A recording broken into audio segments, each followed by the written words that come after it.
Okay, hello everyone. We'll just let you join as it is just turned 1 o'clock.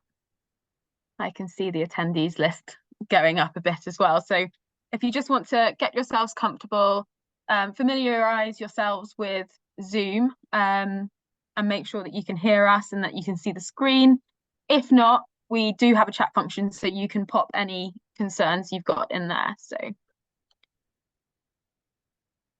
I'll just give it a second.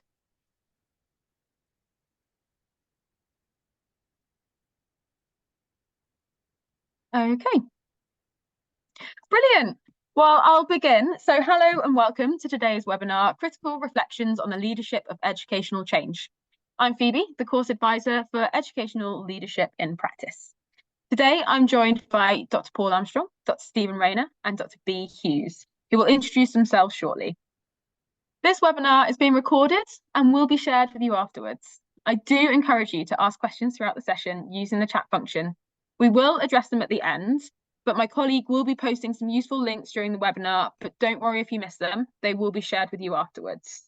So I think we should get started and I'll hand it over if that's okay. Thank you, Phoebe, and yeah, welcome everybody. Good to see you all today. As Phoebe says, this is a kind of taster session really for the Educational Leadership in Practice MA here at the University of Manchester. My name is Dr. Paul Armstrong. I'm the current programme director, a post that I've held for the last 3 to 4 years. I'm joined today by a current programme director, a deputy programme director, Dr. Stephen Rayner. But Stephen will soon be vacating the post and be replaced by our new Deputy Programme Director, Dr. B. Hughes. So B has joined us today to sort of sit in and observe and listen to what's going on. And so I'll give Stephen and B a chance to just introduce themselves now. But before I do that, yeah, just to say it's really good to see you all here. We are delighted really to be continuing to host these webinars for this program. It still remains a relatively young program. We launched in 2020, the year of the global pandemic, of course, and since then we have grown quite substantially in terms of numbers of students on the program, and we do now run the program out of 5 of the University of Manchester centres, including Manchester itself. So our program is run out of China, Hong Kong, Singapore, and Dubai, as well as Manchester. So and indeed that is represented by a truly diverse cohort of students from I think at least 30 different countries across the globe. So we've got a very diverse student body, an increasingly diverse staffing cohort of academics from Manchester Institute of Education who work on the programme, many of whom you will get a chance to meet and work with on the programme. So yeah, that's enough about the programme for now, and I'll come back to talk to you a little bit more about one of the units shortly, but I'm just going to pass over to Stephen Rayner and then B just to quickly introduce himself. Stephen. Hello everyone, thank you for joining us today. Yes, I'm Stephen Rayner. I'm a senior lecturer in education leadership in the Manchester Institute of Education, teaching on several master's programmes for education leadership. And like Paul, I was part of the original planning group that developed this new programme, and I've been teaching on it since 2020. B, over to you. Hi and good day everybody, and again thank you for joining us. I'm B. Hughes. I'm a senior lecturer in education policy and leadership at the Manchester Institute of Education. I teach on master's programmes and I've been heavily involved with the PhD application processes within the institute. I was a former head teacher and I have spent 15 years in Hong Kong, so I have an interesting view on international education. Thank you. Thanks, B. Thanks, Stephen. Okay, so just to go over the structure of the programme, I'm going to pass over to Stephen, and then I'm going to talk to you a little bit about one of the course units that I lead with Stephen currently, which is Leading Educational Change. And we're going to kind of zoom in, if you like, on one particular aspect of the programme, just to give you a kind of little taster of how one particular unit works. Myself and Stephen will do that between us. So next slide, please, Phoebe. And Stephen, I'll pass over to you just to give an overview of the programme. Well, here, colleagues, you can see the overall structure of the programme, and the main purpose of this session is to look at one particular aspect of educational leadership, which is leading educational change. But by way of an introduction, and especially for those of you who are not familiar with the structure of our 2-year programme, we thought we would put this particular unit about which we are speaking today in the context of the overall studies. So Leading Educational Change is the title of one of our taught units, course units. When we refer to course units, some universities refer to modules, so that's what I'm talking about here. So I'm just going to speak briefly about the overall structure of the programme, so that first of all you can see where this particular session fits into that, but also so that if you're someone who is here because you're interested in maybe registering for the programme, wants to know more about it, you get a better idea of what the structure of the programme is. So it's a 2-year programme. And like all master's programmes, certainly in UK universities, in order to achieve the master's degree, you need to accumulate 180 credits. And if you add up the totals in the right-hand column, it comes to 180. In the first year, you study 4 units. You don't study them at the same time, as many full-time students do. You do them one unit, one course unit at a time, and you can see the titles of those first 4 course units, the 4th one being an optional unit with currently a choice of 2 themes, 2 course units. At the start of year 2, there are 2 more 20 credit units, Leading Educational Change and Education Policy and Leadership. And following those 6 units, you have then completed what's referred to as the taught programme, 120 credits, and that actually makes you eligible to be awarded the postgraduate diploma in education. You've achieved that if you pass those units. But of course, our intention, and most students' intentions, is to go to the full masters, which means moving to the research stage, and that is 2 larger units to 30 credits, completing the 2 years. So it is a 2-year programme, and 6 20-credit taught units followed by 2 30-credit research units. Now, Leading Educational Change starts year 2. Later in this webinar, we're going to show you what the assignment is. And when we show you what the assignment is, if you are currently in an educational institution, in a leadership role, maybe not in a leadership role, if you are, you might think, well, I could do that assignment now. I could do what you're asking now, because it's about my everyday practice. And we make a strong point in this webinar of why this is not the first unit, it is the 5th unit. Because yes, you could address the assignment brief now, maybe, but in order to address the assignment brief at master's level with the appropriate level of scholarly rigour and critical thinking, you need to go through those first 4 units and to learn about approaches to researching and writing about educational leadership. And that's a message that we will stress as we go through the particular unit and critical reflections on leading educational change. That course unit, the module, is currently led by Dr. Paul Armstrong, and I have been teaching on that unit also in support. So we know the unit extremely well. In fact, we wrote it.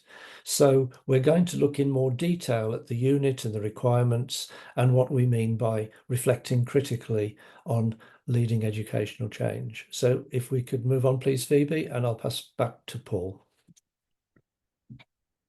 Thank you, Stephen. Okay, so as Stephen said, this is the 5th unit of the programme, and it's the unit that will be the very first one that you will study at the very start, the very beginning of your 2nd year on the programme. Okay, we use the words unit and module interchangeably here. And as we've said there, in this course unit, we look at a range of different aspects of educational change, certainly different definitions of change in education. There are many, as you would expect. How notions and ideas and thinking around change are influenced by things like ideology, political reform agendas, and practical considerations as well. I think the ideology and the political reform pieces are both very, very important. There are a range of different ideologies and ways of seeing the world. And I think here at Manchester, and certainly in MIE, in Manchester Institute of Education, we are keen to be able to sort of showcase and introduce you to as many of those different ideologies as possible, so that you can understand why there are so many different ways of understanding change in education. The policy piece is important because, of course, as I've said before, we've got a very diverse student cohort on this programme. And certainly what we've always been very keen not to do is to make this a sort of a programme that's only sort of situated and based and concerned with educational leadership from a English perspective or a Western perspective. Okay, certainly those ideas dominate, partly because the programme is run out of the University of Manchester, but partly because those are the kind of areas of thought that have dominated this area of the field for many, many decades. But what we are always keen to do is to understand the sort of different contexts in which educational change happens. And so the idea of policy reform agendas and policy, we don't disassociate those things from educational change. And we encourage all of our students, from whichever context they're from, country context, regional context, to think about change from that context and understand it against the backdrop of their own political system, their own policy, educational policy agenda. Okay. And then the practical considerations. Well, that's important because it's in the name of and the title of the programme, MA Education Leadership in Practice. It's those two final words. And I think what we're keen to do on this programme is to ensure that all of our students can kind of carve their own way, their own journey through the programme.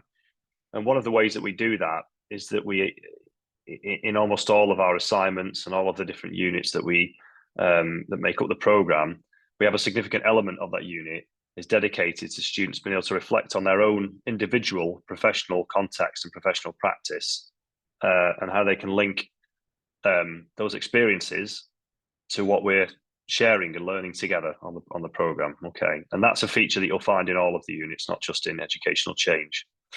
We look at things like motivators for change and mechanisms of change. You know, what kind of things facilitate change?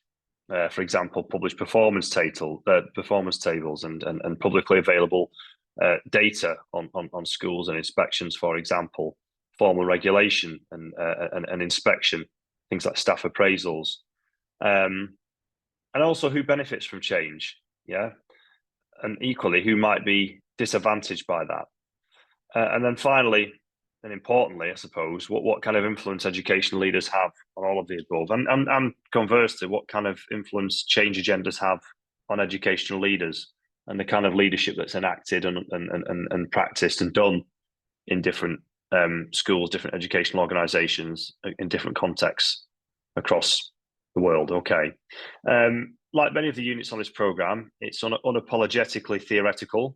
I think that's important. You know, this is not a leadership training programme. It's a master's degree from a Russell Group University, a very prestigious university, and we are unashamed of that. And so there is a lot of literature, research literature, theory, empirical research that we expect our students to engage with in terms of understanding leading educational change. And indeed, that is also the case for the other units on the programme as well. But just to say, that being said, as I said before, there's also a significant element of the programme where we expect you to be able to apply that theoretical and academic learning to your practice, okay? And think about what the implications might be in the classroom, in your school, in your organisation. Next slide, please. Okay, just very briefly, because many students, prospective students and current students are interested in the kind of assignment briefs and what you might be expected to produce in terms of your assessed work. And for this unit, there are two components: a 3,000-word report of an aspect of educational change that you've been involved with or you've observed, and then a second component with rather less percentage allocated, and that's for you to produce a set of slides for a 15-minute presentation to stakeholders of the key findings from your account. And that, again, is kind of an example of the in-practice element of the programme there. So you've got a 3,000-word report that's a little bit more sort of academic, but expect to draw on the literatures and your reading and your thinking academically around educational change. And of course, link that to your professional experience that you're reflecting upon. But then component B is much more practical. You have to pivot away from that more academic work and sort of translate it to a sort of professional audience and condense it into something that's understandable, perhaps to a group of colleagues in your school or your organisation, for example. And that, again, it's not the same as, but it's fairly typical of the kind of assessed work that we will expect you to produce in this programme. Okay, there are a range of different ways in which we assess colleagues on students on this programme, but often you'll find that most of the units have a kind of dual component sort of structure for the assessment. Okay, next slide, please.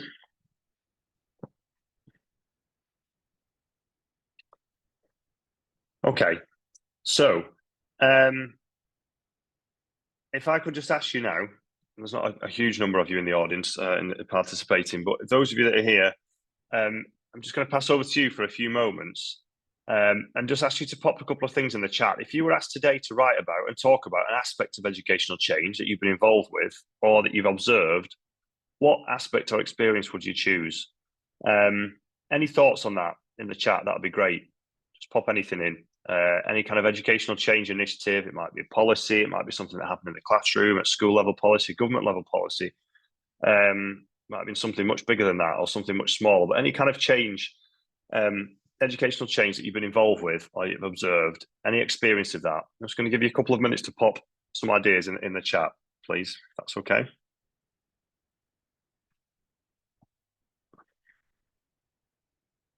Please don't be shy.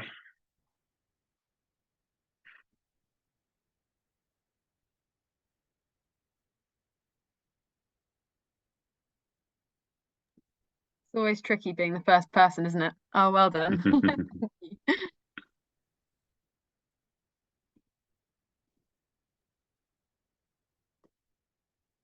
Thank you, Lois.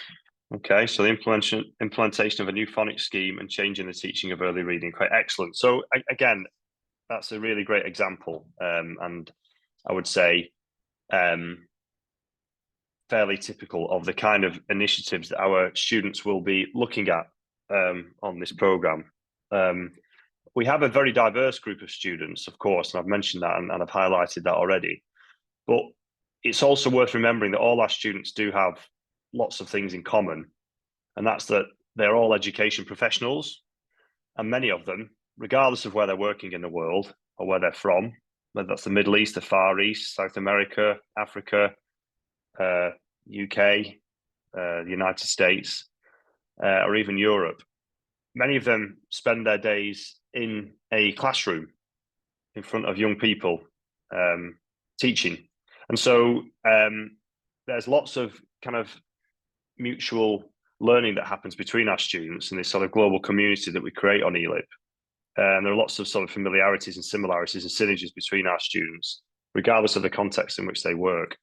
But of course, the way in which the implementation of a new phonics scheme happens in a school in Europe, for example, is likely to look very, very different to how the same or a similar scheme would be implemented in a classroom in Singapore or somewhere in mainland China or in a school in Bahrain, for example. Okay, so and I think I'd like to think that we draw on that sort of diversity of experience on the programme, so that our students are not just learning from the tutors on the programme, they're also learning from each other as well, and learning from their colleagues and their peers on the programme and their own reflections. Okay, thank you, Lois, for that. Stephen, I'm going to hand back over to you now to talk through the rest of the unit.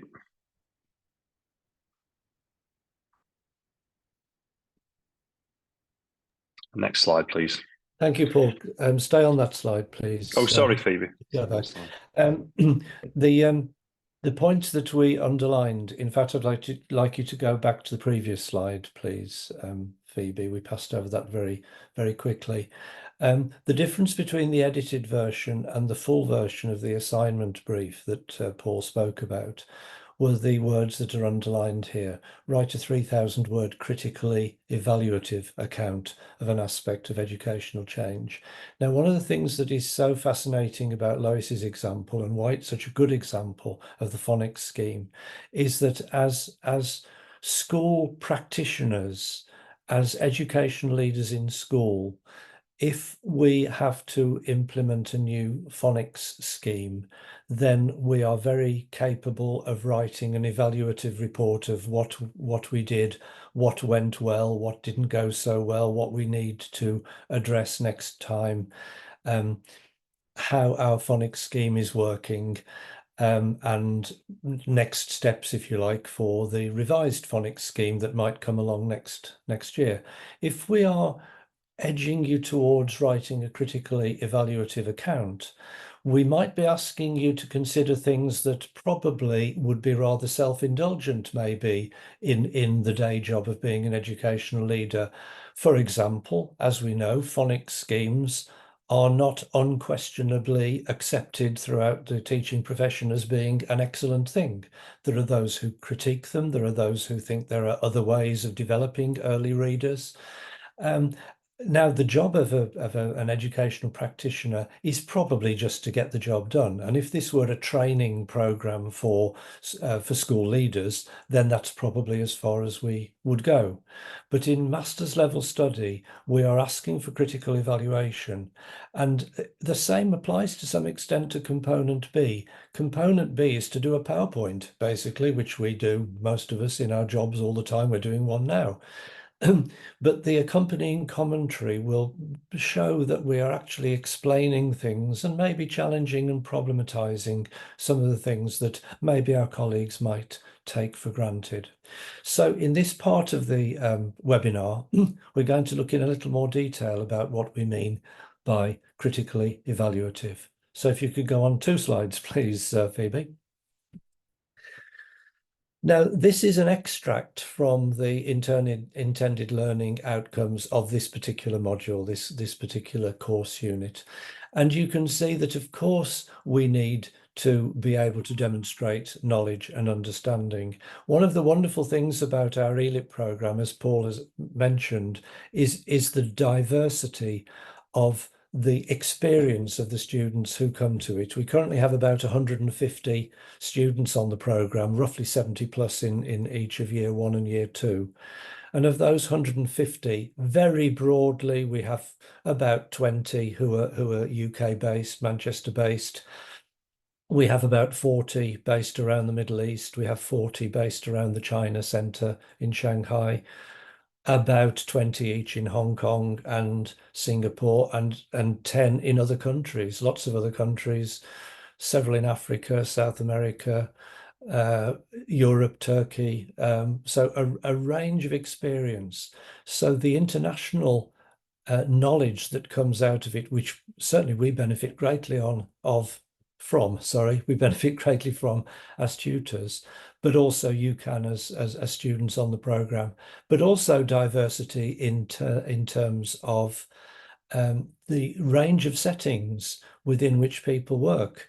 So every stage of education, from kindergarten to university, everything in between, public sector, private sector, international school sector, and so on. So demonstrating knowledge and drawing on that knowledge and understanding and the criticality that develops from that. Imagine talking to someone who has had to implement a new phonics scheme in an American governed international school in Bahrain, for example. How fascinating and interesting and productive that would be. So it's demonstrating knowledge, but also thinking about different models of education leadership. There are a lot of cliches about educational leadership. There are a lot of different adjectives that are attached to educational leadership, whether it's transformational, transactional, distributed, etc. Okay, so we invite and encourage you to question some of those and to question your own assumptions as well as those made in the literature. And it is about demonstrating knowledge of the relationship between school and other settings, between school, university, kindergarten, cultures, structures, change, and how this applies in their practice. And we'll keep coming back to the word practice because this is very strongly a programme for those practicing teaching, learning, administration, and leadership in education. But then we come to the intellectual skills, and this is where the word critical comes into all three bullet points. Critical thinking about issues of educational change and development, not just assuming that things must happen because the government has said so, or must happen because policy says so. Probably if policy says so, it has to happen, but that doesn't mean that we can't question the basis of that thinking and consider what might have been happening, what might happen differently. There is, as Paul has mentioned, a theoretical focus here. So we're thinking about sociological perspectives. We're thinking about not just critical approaches, but socially critical approaches and thinking. And then, as we've seen, engagement with policy documents, whether they are local to us or whether they are international. So critical evaluation is a key aspect and a key skill that we develop through a master's program in educational leadership. Next one, please, Phoebe. This is just a very brief indication of some of the support materials that are available in the background. This isn't a webinar that goes in great detail about the structure and support for the program, but this is an extract from the space on our learning platform, the Blackboard learning platform, that shows where we support our students with guides to critical writing as well as with critical thinking.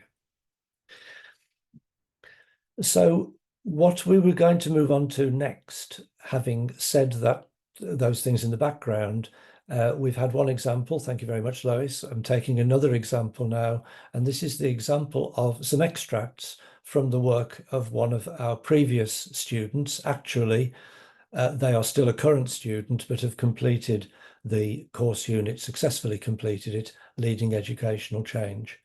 So I'm going to take you through some extracts from that student's assignment to indicate some of the things that we've been talking about for the last few minutes. So if we could go on to the next slide, please, Phoebe. Now, I'm going to start with component B before going on to component A, to make it more accessible and clearer what this project was about.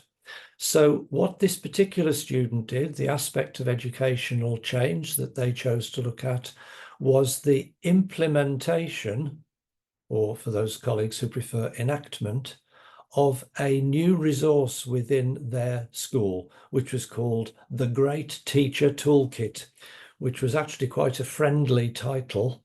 Isn't that a friendly title, the Great Teacher Toolkit, for a new resource that the school implemented in order to, as the student has described it, his words, not ours, the monitoring and assessment of staff.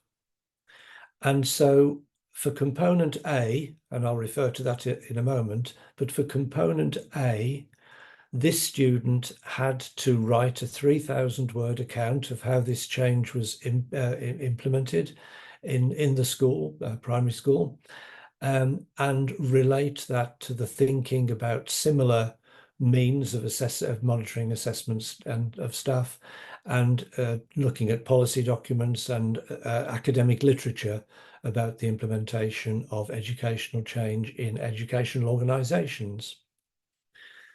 So that was the 3,000-word essay, but also for component B, as you saw earlier, the requirement is to do a presentation, to prepare a presentation for professional colleagues or for an audience in the professional context. So this isn't his entire presentation. I'll stop saying there now because it is a he. I've given that away. This is his presentation, some extracts from his presentation. And so you can see that this is produced in the format that you would expect for a presentation, maybe to a staff meeting or to your senior leadership team or to a group of governors or to colleagues in your department. So I'm going to go through these slides now. I think there are 5 of them. So next one, please, Mimi.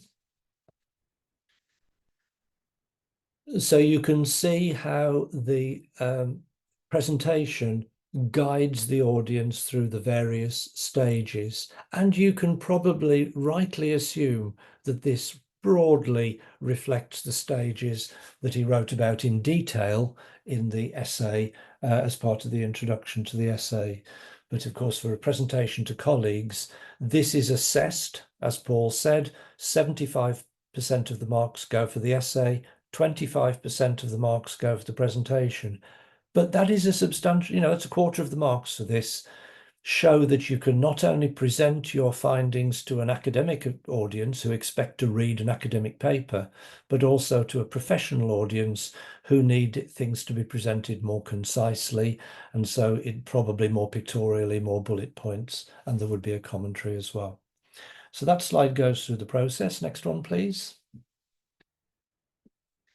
And then you can see an outline of what was the focus of the account that this student wrote for the assignment. Going through the process, the Great Teacher Toolkit included let's say an entitlement, because that's the friendliest word to use, of unannounced drop-ins as part of the monitoring of teaching. Opportunities to observe a regular session in class with someone else teaching, and so on. You can see how the reflections on the process of change are presented there, and you can see building up a picture and so on. Next one, please. He then went on to focus, and this is where the critical element came in. Because as with any scheme, there are workload implications, and if it's about scrutiny of professional competence, which is basically what this was about, there may be implications for the staff well-being. And so that was a major focus of the essay part of this assignment, and you can see how the points there are designed to identify the potential positive impact on well-being of the Great Teacher Toolkit. And I won't read all of those out, but you can see those 5 points there, picking out the things that are other than the more negative potential implications, such as people fearing scrutiny, feeling that their jobs are under pressure, feeling that their weaknesses are being focused on. And you can see that several really positive aspects of the Great Teacher Toolkit were identified here. And they're summed up, I guess, in that one-liner at the bottom. Confidence to, I think it should be confidence to try new things and share best practice to improve, looking at your practice through a different lens by inviting other people to comment on it. Thank you. Next one, please, Phoebe. And then, as you would expect in a critically evaluative report, there are some points to be addressed for people to think about in future. And there was a suggestion of a guaranteed length of time for review there. And actually, quite bravely, I thought, with this particular presentation, actually going into the trickier area of records supporting contract renewal. So that's a really hard-edged outcome of the Great Teacher Toolkit, isn't it? That actually, if this works for you, it can provide solid evidence that will help you to have your contract renewed. We're here in the context of an international school where almost, I think, virtually everyone would be on a short-term contract and would either be seeking to move on or would be seeking contract renewal. So that was not shrinking from mentioning the really serious hard-edged outcome of teacher performance appraisal, as well as the positive aspects of it too. Finally, next slide, please. Just a very brief extract from the marked assignment. It was 3,000 words. And so I hope the student concerned wouldn't feel I've been too unrepresentative in the short extract that I've chosen to look at here. But as you can see, what the point I'm trying to make here is that this is written in an extremely different register. We've moved from a PowerPoint presentation to colleagues, familiar ground, relatively straightforward in terms of the benefits and the risks and what needs to happen next. Going from that to a piece of academic writing that is making references to literatures. You can see there are 4 references here: McCroy and Gibbs, Armstrong et al., same one again, and then Deal and Peterson. So it's locating your findings against the literature. And on the right-hand side is one extract from we give very extensive feedback, but this is one of the subheadings for the feedback that we gave on this assignment was under the heading of literature.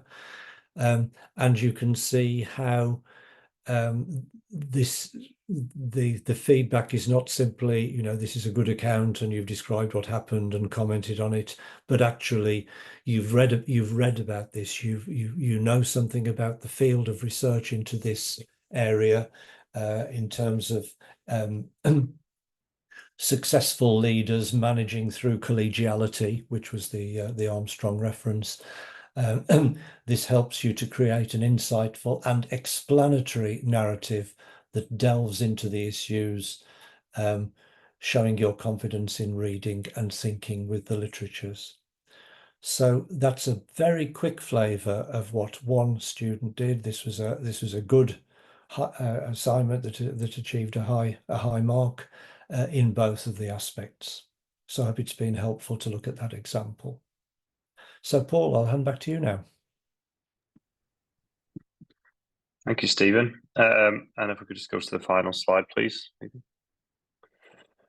Okay, well, yeah, I mean, just to summarise, hopefully we've given you a bit of a sort of insight, really. As I said, we've kind of zoomed in on one particular unit, one particular aspect of the programme there, just to give you a kind of insight and to demonstrate really how the programme, the MA ELIT programme, facilitates and helps students to draw on their practical and their professional experience of leadership and practice in a wide range of different educational contexts.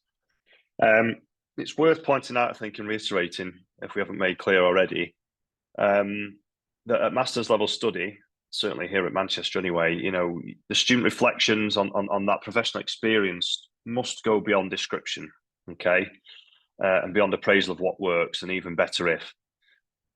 We have to move into this kind of critical space, a critical evaluation. And when we do that through your own professional reflections, of course, but also through drawing on that academic research, examples of which Stephen has just provided, that help us to raise questions about assumptions around educational leadership models and practices. Okay, so it's not that we're providing you with the answers. I think that's up to you.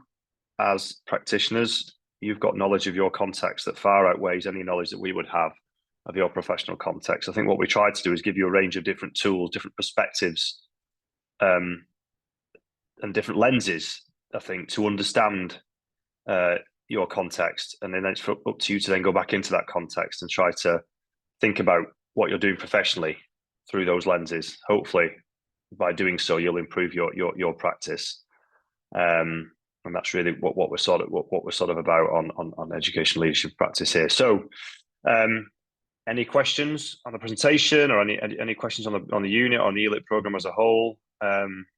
Xavier there's the course advisor. You can find much more information through the link he's provided there. If you've got any other questions while we're here, myself, Stephen, and B will be happy to answer and take any questions if you have any. And thank you for listening.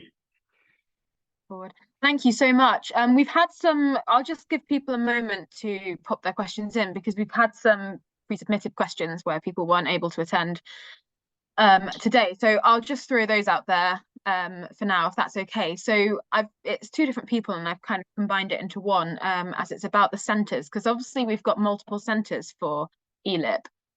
Is there a difference between each centre about what they would be studying and what would be taught? And also, can you visit each centre if you'd like to? So, for example, if you were local to one at the time, if you were studying with Shanghai, but you wanted to stop by Manchester, could you? And vice versa. Do you want me to pick that one up, Stephen? I can pick this question up. Yeah, the programme is exactly the same, regardless of which centre you are registered with. Okay, so the idea is that typically you would register with the centre which is closest to you geographically, so the one that's within the closest geographical approximation to you in your professional setting, where you're located. So most of the students that we have from the Gulf regions, from the Middle East, tend to register through Dubai. Most of the students we have from the UK tend to register through Manchester. Most of the students we have from sort of Southeast Asia typically register at either Singapore or Hong Kong, and then those in mainland China tend to register at the China Centre.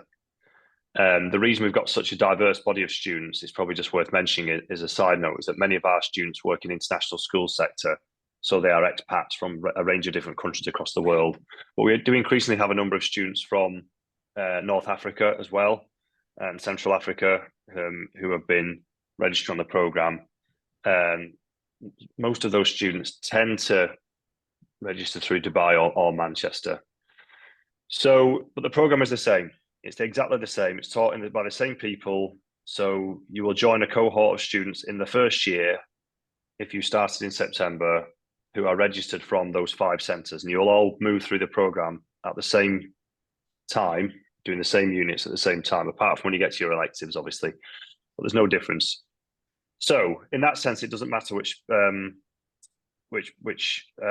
centre you register with.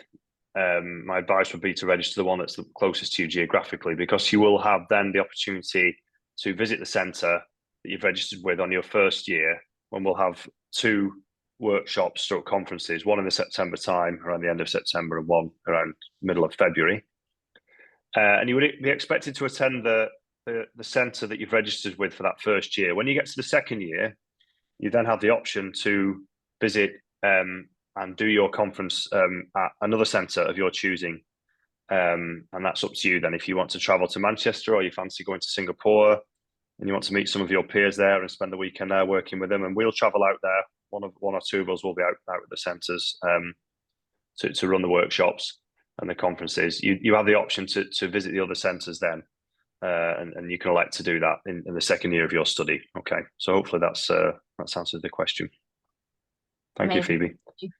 B, you've popped something in the chat saying perhaps comment on resources available, the library, and how students are supported through the year. Yeah, thanks, B. Do you want to comment on that? Yeah, Stephen, I think. Oh, do you want Stephen to do? That's fine. Yeah, no problem. Yeah. Sorry, I didn't know if you were going to comment on it, or Stephen. Starting with the where Paul left off there. This is not an online course. We've made a positive decision to make it a blended learning course. So attendance twice a year at what we call the conferences, the workshops in the nearest centre is strongly encouraged. However, this course is fully resourced online as well. And in fact, it needed to be, because if I tell you that it started in 2020, you'll realise that we set up a blended learning programme, and then for 2 years had to teach it all online because of the pandemic. So it is very well resourced for access online through the learning platform Blackboard, through the new learning platform, which will begin next year, Canvas, where it's resourced within the programme. So all of the learning resources that you need for the teaching and tutorial sessions are within that learning platform. But also we have a wonderful library, which most of our students will not visit because they're thousands of miles away, but with access to its resources, to the journal papers and so on. In terms of the other point that B mentioned there, how students are supported through the course. This course is taught and managed by academic staff in the Manchester Institute of Education, the education department within the university. However, it comes under the auspices of the Transnational Education of transnational education within the university. I'm not quite sure what it is. It's a cross-university organisation, transnational education. It used to be called University of Manchester Worldwide. And so colleagues such as Phoebe and Xavier, who are here today, are part of that. And they have a dedicated team of study advisors and course advisors, 2 of them are here today, who will support students with aspects related to their day-to-day challenges, their well-being and so on. So it's that double approach, if you like, to supporting students through their studies. On the academic side, the academic staff, there are 3 of us here, and on the study support side, another group of colleagues. And we all know most people are, well, everyone is working remotely, and so that brings particular responsibilities on us to provide what support we can. I just want to say I popped my head into the graduation ceremony last year, and I was talking to students who were graduating, and they all spoke so fondly of you both as well. And it was so nice to hear students who have been studying remotely know lecturers so well and have, you know, such a good relationship, because I think sometimes people can find it a bit isolating working so remotely, but there is so much support you know, for students, because you know, we understand that that's needed. It was a very happy occasion. It was really nice. Certainly the Thanks, direct, Phoebe. Yeah, the direct contacts that we make, I mean, it does build out of that. So in September, where colleagues are going to actually be in front of the students and working alongside the students in September in Manchester, in Singapore, in Shanghai and in Dubai, that does establish important relationships. The other thing, though, and probably the students will have said this to you as well, Phoebe, they get to know each other that way. And yes, you can meet online, and that's great. And it's very exciting if you meet someone face to face the first time you've only met online. But actually, they've studied together for 3 days in a room in Hong Kong or in a room in Dubai or wherever. And it really develops a safeguard against remote learning, which can be very lonely. And that's, I think that makes a big difference on this program. Thank you. And I think that's why those workshops that you run are so beneficial for people to attend. And that's why it's important to look at your closest centre, because it might be quite exciting to think that you're based in Manchester but studying in Singapore is quite exciting, but you do have to consider accessing those workshops in those different countries. It's a small number. Yeah, it's a small number. We had 2 students from Shanghai who went to Singapore a couple of years ago. They were lucky because they couldn't study. We couldn't go to Shanghai. It was closed, but they managed to get to Singapore. And we have 2 students from Dubai who are coming to Manchester in September because they just like the opportunity to do that. But realistically, people are busy professionals. We have the conferences at weekends, Friday, Saturday, Sunday. If you want to go and travel across the world, that's going to take up 10 days of your time probably, and it may not be possible to set that time aside. Absolutely. So it doesn't look like we've got any more questions that have come in. So I would encourage anyone that's watching, if any pop into your head, you've got some email contacts there. Study online for any generic questions. I'm happy to meet you. We can have a consultation. I will do a poll in a minute so that you can say if you'd like a consultation, and I'll contact you directly. But we are nearing the end of the recruitment for September 2024. So I would encourage, if you're thinking about it, get an application in now. You don't have to pay to apply. You pay at registration. And if you'd like to discuss any funding with me, I would encourage you to have a consultation or email me and we can discuss that process. But thank you so much, Stephen, B and Paul. It's, again, such a fascinating and interesting webinar from you all. Really appreciate you doing this. So thank you very much. Thank you very much, Phoebe, for